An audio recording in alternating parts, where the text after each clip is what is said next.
कानून किताब कुल दा कुल जो कुरान है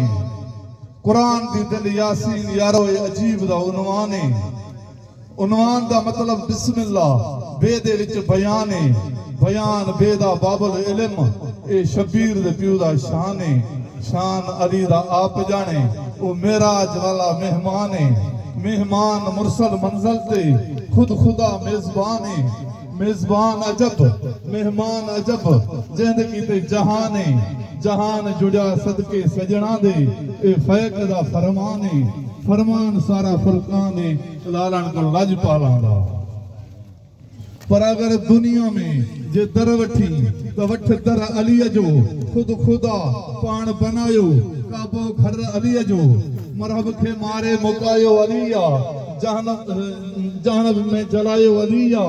मुनकर के मारे जानब में जलायो अलिया पंजतन जेड़ी सरकार नाहे मौला जे जुल्फकार जेड़ी कहीं तरार नाहे अली कयो जेको एड़ो कंजो वार नाहे इस नेज़े ते तो कुरान पढ़े सो प्यारो दिलवर अली जो अगर दुनिया में जे दर वठी तो वठ दर अली जो खुद खुदा पान बनायो काबो घर अली जो अल्लाह कयो रसूल का सो इंतजाम दिस हिजा महफल बनी इन महफल जो तू मकाम दिस अली खयो लुकमो ताजो तू ताम दिस महबूब के मिलियो तोहफे में खोले तू कलाम दिस किया चादर आई तहीर जी रब पान पर्दा पोशी कई मुझे पीर जी कायनात झुके थी जिथे आमदा अली अमीर जी रब चूंडे सोहणो नालो रखियो हैदर अली जो अगर दुनिया में जे दर वठी तो वठ दर अली जो खुद खुदा पान बनायो काबो घर अली जो नूह जो बेड़ो तारियो अलिया जिब्राइल के सबक सेखारियो अलिया नबी जो बिस्तर संवारियो अलिया कुरान शान अली जो रब मुको दास्तान अली जो जग मथा जियंद एहसान अली जो लख थो लंजवानी कौसर अली जो अगर दुनिया में जे दर वठी तो वठ दर अली जो खुद खुदा पान बनायो काबो घर अली जो इश्क जे मैदान में जनी पातो पैर विसारे वजूद के तन गुम कयो केर कढी छजाऊं कल्ब मां मताय वारो मेर कुछन के सा कीन वठन के खां वेर यासीन सूलिय चढ़ी शेर कन आशिक रोज अजल खां वया जे विछार से वरिया कीन वरी सारे तन सजणन के पयम गच गरी वी तुस आऊं मरी यासीन इन ये दर्द फिराक में केडो इश्क कयो कतलाम आहे कयो अर्श फर्श माताम आहे केडो इश्क कयो कतलाम आहे कयो अर्श फर्श माताम आहे ज़करिया के करट चिराए थो खल शम्स लजी लहराए थो घाणे बिलावल के पीराए थो चढ़ो मंसूर सूलिय सरेआम आहे केडो इश्क कयो कतलाम आहे कयो अर्श फर्श माताम आहे कि पैसा दिस कोराए थो केडो कीस करबल में कराए थो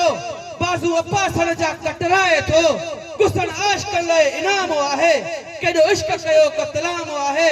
कयो अर्श फर्श माताम आहे